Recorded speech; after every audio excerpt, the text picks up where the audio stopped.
So I found a sweet potato juice recipe online. Let's try it.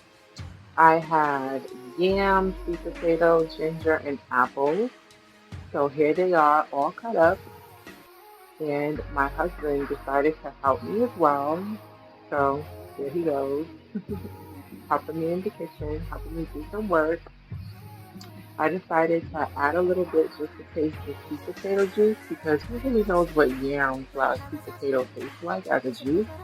So I was curious to see what that tasted like. So I put that in first so I can taste it. And by the way, it did taste amazing. And that's all the waste from just the sweet potato. I didn't add the other ingredients yet, but you will see me entering it soon. Look at all that delicious sweet potato juice. Like, wow. So here is the other ingredients, the apple, the sweet potato with the ginger. Yes, there it goes. Throwing it all in there into my large hopper using the Nama juice. And I have my amazing strainer.